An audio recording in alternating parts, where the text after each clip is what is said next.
यही समय है, वृद्धावस्था और मृत्यु से, दुर्गति से अपने को बचा लो। बढ़िया समय है। जरा मरण मोक्षाय, हमारे ऊपर वृद्धावस्था का प्रभाव ना पड़े। बोले हमने तो बड़े बड़े भजनानंदियों के शरीर को वृद्ध होते देखा है, तो शरीर को बोल रहे हैं क्या? वो अपने पे बोल रहे हैं। इस शरीर की वृद्धावस्था का प्रभाव हमारे ऊपर न पड़े, इस शरीर की मृत्यु अवस्था का प्रभाव हमारे ऊपर न पड़े। हम सीधे देहाभिमानी तो हमारे से तात्पर्य शरीर में हो जाता है। हम स्वरूप की बात कर रहे हैं, शास्त्र स्वरूप की तरफ इंगित कर रहे हैं। जो मनुष्य मेरा आश्रय लेकर के मेरी प्राप्ति के लिए बताए गए सिद्धांतों के अनुसार प्रयत्न करता है, उसके उस प्रयत्न को देख करके हम उसको ब्रह्म स्थिति प्रदान कर देते हैं। प्रयत्न से नहीं मिला, पर प्रयास देख करके। जैसे यशोदा मैया लाला जी को बांधना चाहती है, भागी बांधने के लिए। अब लाला दौड़ रहे हैं, मैया पकड़ने की चेष्टा करती, प्रभु पीछे मुड़ मुड़ के देख रहे हैं, मैया के माथे पे पसीना आ गया, श्रमित हो रही, पर वो प्रयत्न नहीं छोड़ रहे, तो प्रभु स्वयं अपने को बंधा दिया। बस ऐसा ही करते हैं।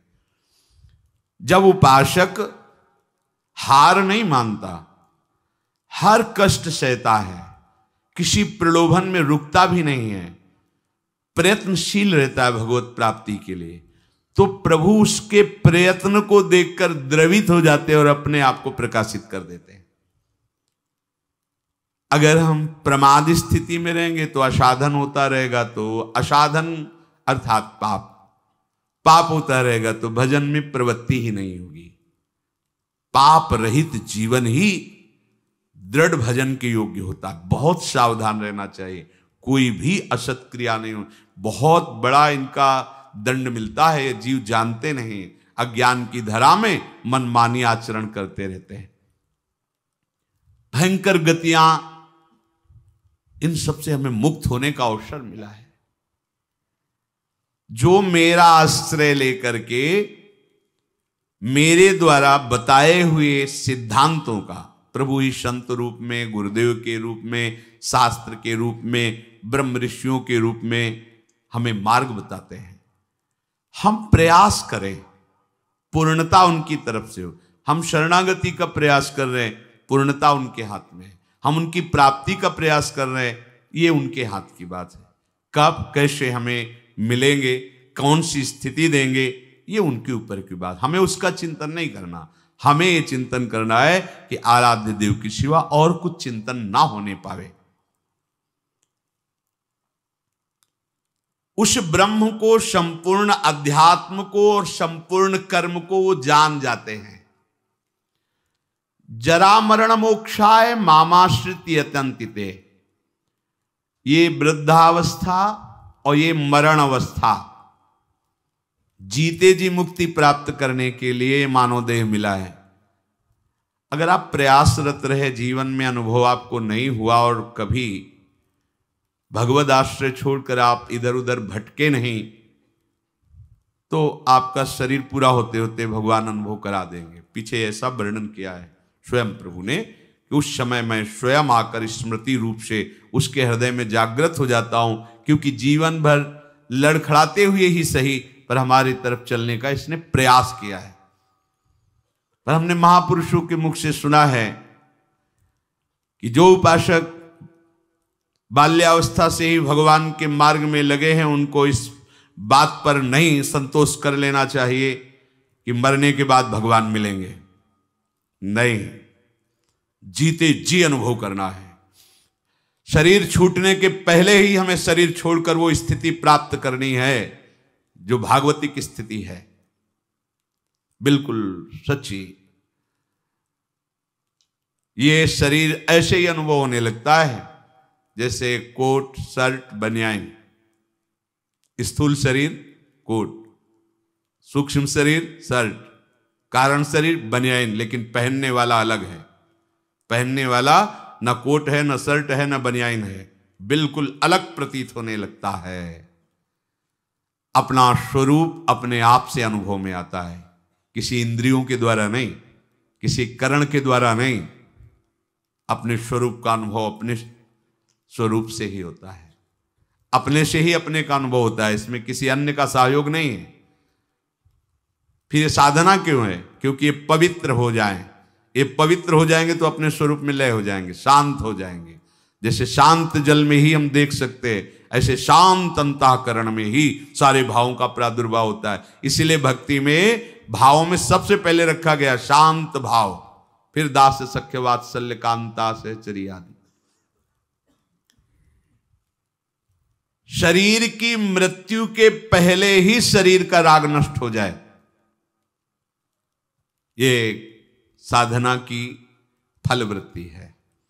जो जीवन में साधना की है, अब शरीर से ऐसा नहीं कि जिसका शरीर राग खत्म हो जाता है उसे पीड़ा ही नहीं होती, ऐसा नहीं है।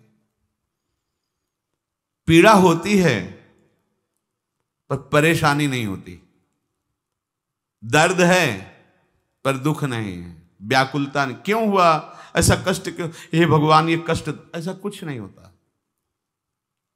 सहज में एक वृत्ति रहती भगवदाकार। अब यहां किसी ने पीटा तो दर्द होगा, क्यों पीटा, ये ठीक हो जाए, कोई वृत्ति ऐसी नहीं आएगी। जो शरीर में हो रहा है, सर्दी लग रही तो अगेंद्री में महसूस होए कि हाँ सर्दी है, प्रारब्धवशात तो वस्त्र मिल गया ओढ़ लिया, नहीं मिला कोई आकांक्षा नहीं। ये स्थिति है, केवल बुद्धि से तर्कना से नहीं इसे समझा जा सकता, वो स्थिति है।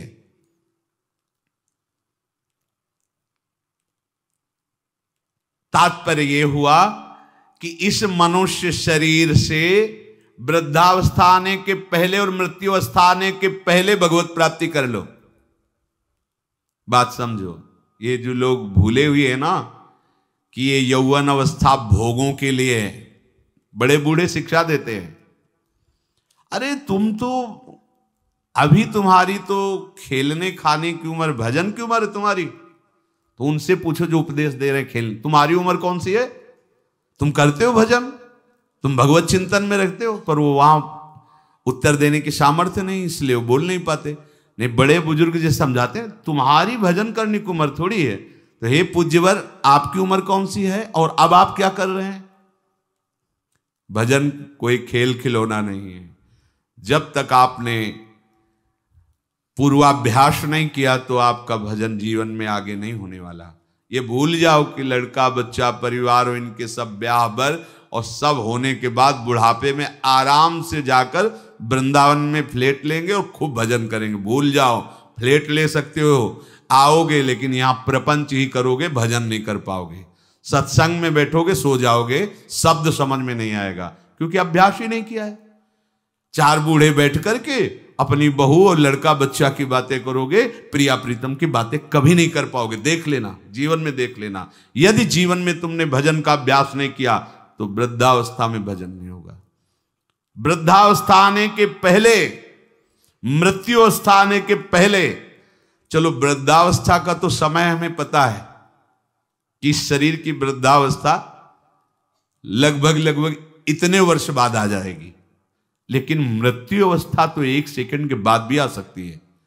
इसलिए हमारा ये जो वर्तमान समय चल रहा है ये भगवदाकार वृत्ति से युक्त होना चाहिए। वृद्धावस्था के आने के पहले भगवत प्राप्ति कर ले, ये बात तो समझ में आ जाती है कि 60, 70, 75, 80 इसी को वृद्धावस्था कहते हैं। आजकल तो 60, 70 में राधे श्याम हो जाता है। अब तो जवाने नहीं समझ में आते कि जवान कौन है भाई, कैसे समझ में आएंगे जवान? 15-16 की अवस्था है। आप अभी सुने थे प्रश्न उत्तर में, एक ने कहा हमें बहुत निगेटिव विचार आते हैं, तो भैया ये तो पाप का लक्षण है। आप पाप कर्मों से अपनी वृत्ति को हटाइए, नहीं तो नकारात्मक सोच आपको नष्ट कर देगी। क्या करते हो तुम? उनका 5 बार हस्त मैथुन नियम से रोज करता हूं। अब आप विचार करो, इस विषय पर ना तो कहीं चर्चा होती है और ना कहीं कहा जाता है। छोटे छोटे बच्चे ऐसी निकृष्ट आदत को प्राप्त हो गए, अब ये जवान होंगे, अब इनमें भगवदानंद की आकांक्षा जागृत होगी, ये कहीं सतमार्ग जान पाएंगे? कदापि नहीं। जीवन ही नष्ट कर दिया। शास्त्रीय सिद्धांत है, गुरुकुलों में इसीलिए बच्चों को रखा जाता था, चाहे राजा के हो चाहे प्रजा के हो। ब्रह्म ऋषियों के शासन में 20-25 वर्ष तक ब्रह्मचारी रहे। वृत्ति निवृत्ति मार्ग पर तो वैरागी बन गए, प्रवृत्ति मार्ग पर तो गृहस्थ में गए। कुछ समय तक गृहस्थ में रहने के बाद स्वतः पूर्वाभ्यास ब्रह्मचर्य का उनका जागृत हो जाता और वो चौथी अवस्था तक भगवत साक्षात्कार कर ही लेते, क्योंकि नींव बड़ी मजबूत थी। अब छोटे छोटे बच्चे स्मार्ट मोबाइल, आचरण, गंदे दृश्य देख देख करके गंदे कर लेना, कैसे उनके अंदर ये बात आएगी कि वृद्धावस्था पहले भगवत प्राप्ति कर लें? जरूरत ही नहीं भगवत प्राप्ति की, उनको आकांक्षा ही नहीं, जानते ही नहीं भगवत प्राप्ति क्या है, क्यों करना चाहिए। वो बस वो चाहते हैं, जो दृश्य देखते हैं वही करना चाहते हैं, जो सुनते हैं, जो बोलते हैं वही चिंतन होता। जीवन एकदम नरक बन जाता है। भगवत प्राप्ति की आकांक्षा उसके हृदय में होती है। ध्यान से सुनना। पर नारी पर पुरुष त्याग कर, सेवन करो शुद्ध गृह धर्म, निज पर धर्म नाश के साधन, करो कभी भी नहीं कुकर्म।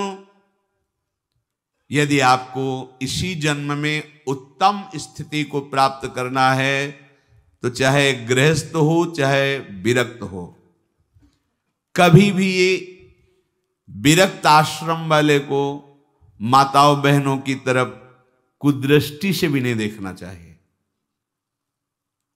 कुदृष्टि भोग भावना। जननी सम जानहि पर नारी, धन पराय विस्ते विष भारी, जिन्हि राम तुम प्राण प्यारे, तिनके मन शुभ सदन तुम्हारे। मातृवत पवित्र भाव। अपने को तो श्री जी की सखिया हैं, जैसे ललिता, विशाखा, चंपक, चित्रा, तुंग विद्या, रंग देवी, इंद्रलेखा और सखी सुदेवी, सकल यूथ हित सेवी। ऐसे ही चराचर की जितनी शरीर में भावना हम पवित्र कर पाएंगे उतने दोष हमारा नष्ट हो जाएगा। ये जितनी स्त्री शरीरधारी, ये सब मेरी प्यारी जी की लाडली सहचरिया हैं, इनके चरणों में प्रणाम। बस जो चाहे आपन कल्याणा, सुजस सुमत शुभ गति शुभ नाना, सो परनार लीलार गोसाई, तजौ चौथ के चंद की नाई। विरक्त उपासक को माताओं बहनों से आंख मिलाकर कभी बात नहीं करनी चाहिए। उनके मुख की तरफ, उनके चरणों की तरफ देखो, चाहे बच्ची हो, चाहे यौवन अवस्था, चाहे वृद्धावस्था की हो। विरक्त साधक को कभी एकांत में माताओं बहनों से संभाषण नहीं करना चाहिए। बीच में एक किसी को डाल और दूसरा साधक हो खड़ा हो जाए, नहीं बाहर निकलो। बाहर अगर बात ही करनी तो मैदान में करो खड़े होकर के। और क्या बात करनी है? हम भगवत प्राप्ति के मार्ग में चले, हमें क्या बात करनी है? बहुत सावधान रहना चाहिए।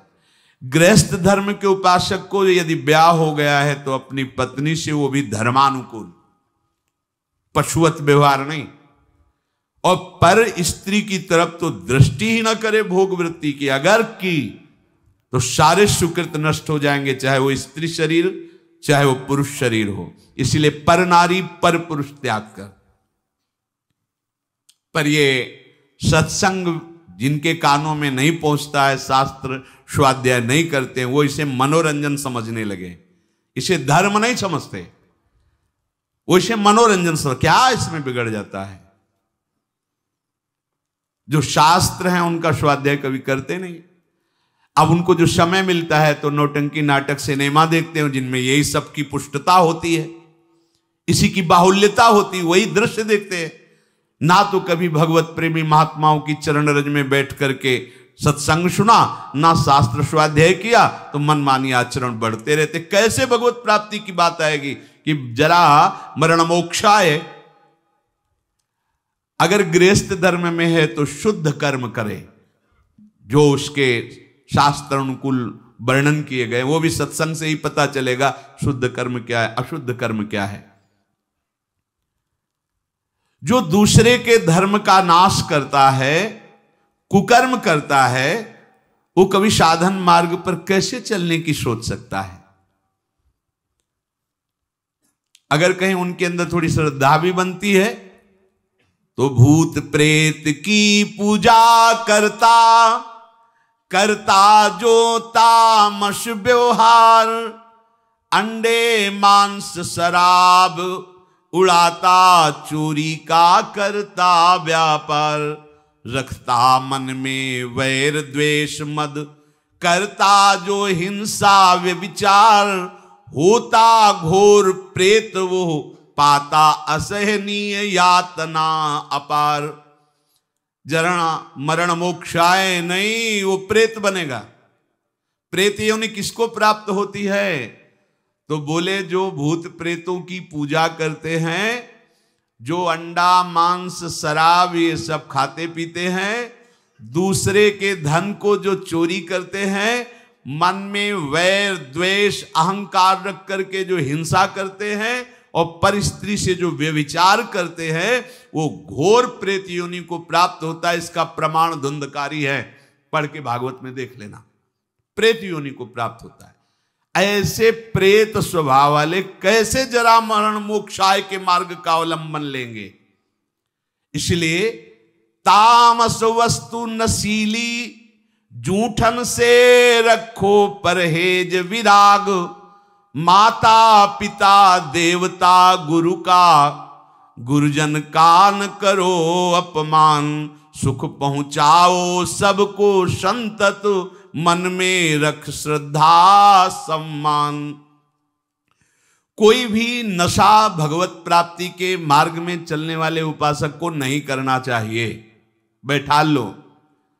आजकल ये भी बहुत सूक्ष्मता से साधन मार्ग वालों को गिराने के लिए प्रवेश कर गया है कि थोड़ी सी भांग खा लो, बस भगवदानंद में डूब जाओगे, या एक दो चिलम फूंक लो, या अमुक अमुक अमुक।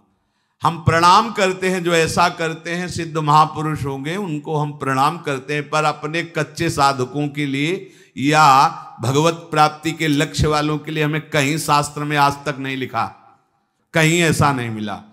कुछ लोग उदाहरण देते हैं कि भगवान शंकर भी भांग खाते हैं। भगवान शंकर भांग खाते नहीं, पीते हैं, हलाहल जहर पीते हैं। जगत की रक्षा के लिए समुद्र मंथन में निकला हुआ हलाहल जहर पिया। तुम एक धतूरे का फल खा के दिखाओ तो तुम्हें माने उनकी समानता कर सकते हो? जगत रक्षा के लिए भगवान, और यहां से नीचे उतरने नहीं दिया है। यही है नीलकंठ। तुम एक घूंट पानी आरोक के दिखाओ, एक बूंद पानी चला जाए, खोक खोक करते रहोगे। पूरा हलाहल जहर समुद्र मंथन का यह आरोक लिया है, इसलिए नीलकंठ भगवान उनको कहा गया। कहते भगवान शंकर गांजा पीते, कभी देखा चिलम उड़ाते हुए भगवान शिव को? अरे भाई समझो, उस भगवान हैं, वो जगत मंगल के लिए सब किए हैं। वो कोई ऐसा नहीं कि थोड़ा भांग खा के कैलाश। भांग का नशा कितनी मिनट रहता है? बहुत 24 घंटे, 12 घंटे 24 घंटे। शंकर सहज स्वरूप सम्हारा, लाग समाधि अखंड अपारा। 88,000 वर्ष तक की समाधि एक बार में, 88,000 वर्ष। 88 मिनट बैठ के बिना हिले दिखाओ हमें तुम। 88 मिनट बिना हिले डुले पद्मासन लगाओ और 88 मिनट बिना हिले डुले, शरीर कांप जाएगा।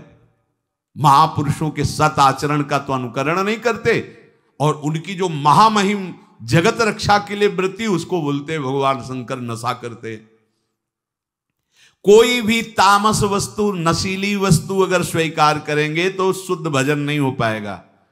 इसलिए जो कर रहे हैं वो सिद्ध है, हम प्रणाम करते हैं। हमारा निषेध करने का कोई बल ही नहीं है। शास्त्र कह रहा है तामस वस्तु नशीली, कोई भी नशा नहीं होना चाहिए साधक के जीवन में। जूठन से रखो परहेज। गुरु की, आराध्य देव की जूठन के सिवा जीवन में किसी और की जूठन नहीं पानी चाहिए। सब सवै संत गुरुदेव हैं, व्यास या प्रतीत भगवत प्रेमी महात्माओं की जूठन के लिए तो आदेश दिया है, जूठन ले पावे सदा। जो गृहस्थ में हैं, माता पिता वयो वृद्धों को भगवान का स्वरूप मानकर उनका आदर करे। बड़ा क्रूर स्वभाव होता जा रहा है। नवयुवक जन है, अपने वृद्ध माता पिता को कटु वचन बोलते हैं, यहां तक कि उनके ऊपर हाथ भी छोड़ देते, मारने पीटने तक पर। सोचो तुम्हारी गति क्या होगी। जो भगवत स्वरूप माता पिता जिनकी चरण आराधना करने पर भगवान की प्राप्ति हो जाती। पुंडरीक जी ने अपने माता पिता की आराधना की तो भगवान विट्ठल उनको दर्शन देने बिना चाहे आ गए। ऐसे पूज्यवर जो हमारे गुरुजन हैं माता पिता, यदि हम उनका अपमान करेंगे, उनको गाली देंगे तो हम जरा मरण मोक्षाय मार्ग पर चल पाएंगे? कदापि नहीं। और सदगुरुदेव की अवहेलना, फिर तुम्हें परमार्थ की पगडंडी मिल जाएगी? कदापि नहीं। सुख पहुंचाओ सबको संतत, मन में रख श्रद्धा सम्मान, सब में भगवत भाव कर कर सुख देने की भावना।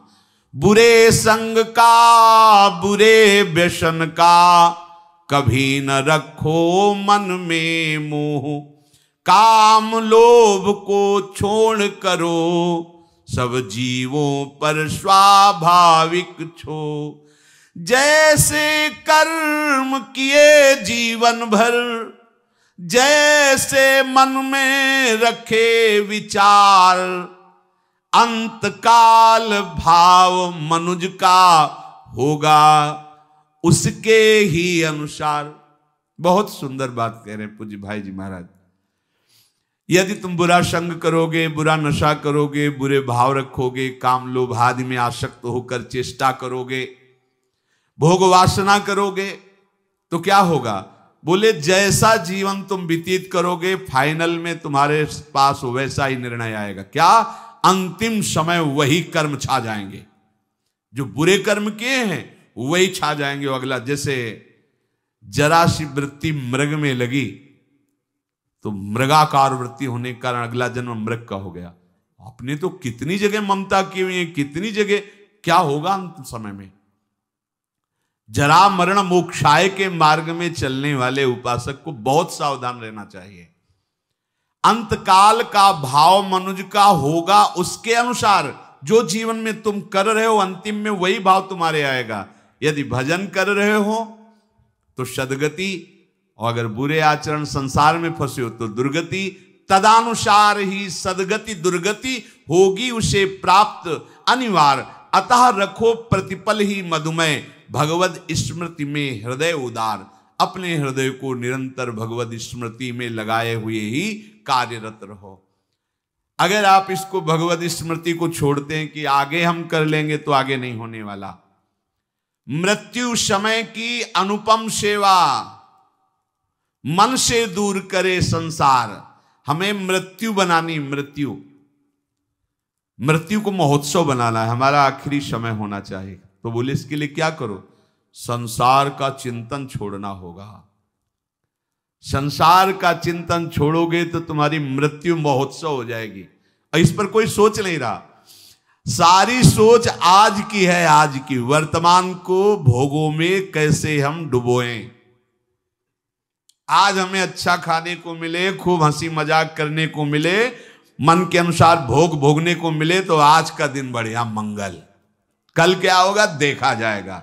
यह है मूढ़ता। उपासक क्या सोचता है? मेरा अंतिम समय बढ़िया जाए। क्या?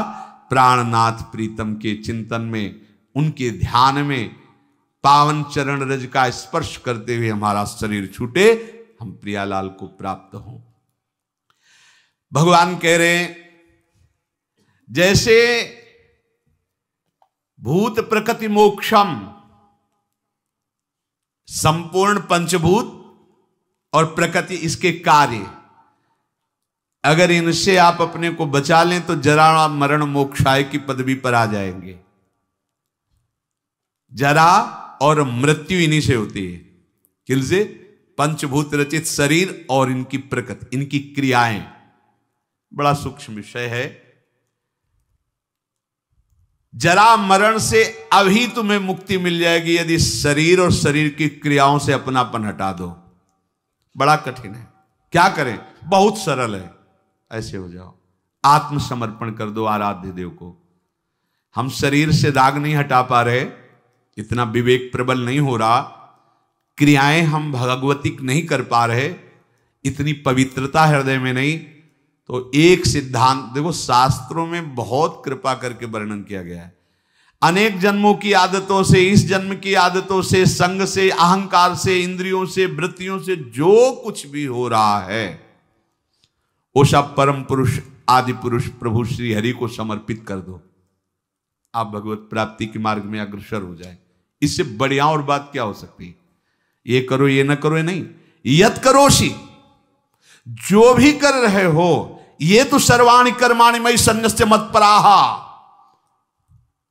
मेरे परायण होकर जो भी तुम्हारी क्रियाएं हो रही हो मेरे को अर्पित कर दो। यत करोषि, जो कर रहे हो कुछ तो करो, कोई सिद्धांत तो पकड़ लो। आज से नियम ले लो कि हमारा कोई भी 24 घंटे का समय भगवद अर्पित बिना हुए नहीं हम छोड़ेंगे उसे। अगर शयन में जा रहे हैं तो जागृत का पूरा हिसाब प्रभु के चरणों में दीजिए, और शयन के बाद जब जगिए तो पूरा शयन दीजिए प्रभु को। प्रभु 10 बजे सोए थे और अभी 1 बजे 2 बजे जो जगे, तो प्रभु ये समय आपके चरणों में समर्पित है। इसमें जो हम नींद में हुए या जो भी नाम जप किया, जो प्रभु आपके चरणों में। अब फिर सुबह जागृत में ये विचार करते रहो, ये क्रियाएं सब प्रभु की प्रसन्नता के लिए हो रही। नाम जप करते रहो, हर क्रिया प्रभु को अभी कुछ ही दिनों में आप देखना आपकी आध्यात्मिक विचार शक्ति बढ़ जाएगी, आपका विवेक पवित्र हो जाएगा। पर ये अभी 1-2 दिन करोगे फिर भूल जाओगे। भूलो नहीं, अगर भूलते रहोगे तो ज्यादा समय नहीं अपने लोगों के लिए पास। ये बहुत डींगे हाँकते हैं हम अभी बड़ा समय। ब्रह्मा जी के देश में, ब्रह्मलोक में ऐसे कमल की पंखुड़ी में ऐसे छेदो तो अपने यहाँ का 1 वर्ष हो जाता है। अगर वो 80 बार ऐसे कर दिए तो हम गए। 80 साल ही होगी वो तो तुम्हें, 60, 70, 80, 85 कितनी उम्र है। बहुत जल्दी तत्पर हो जाओ। पर सब कोई तत्पर नहीं होगा, सब तत्पर हैं यहाँ जगत सजाने में। अरे हम जगत सजाने के लिए नहीं आए, हम जगदीश को पाने के लिए आए। ये हृदय का चिंतन बदलो, क्योंकि ये जरा मरण स्वरूप में नहीं होते, ये शरीर में होते हैं। अब स्वरूप का परिचय ही नहीं। लोग बहुत जानकार जैसे ज्यादा बातें बनाते तो कहते भैया 3.5 हाथ के शरीर में रहते हुए कई साल हो गए? बोले 40। तो जाना तुम कौन हो भाई? हो कि 100-200 हाथ का है तो खोजने में समय लगेगा।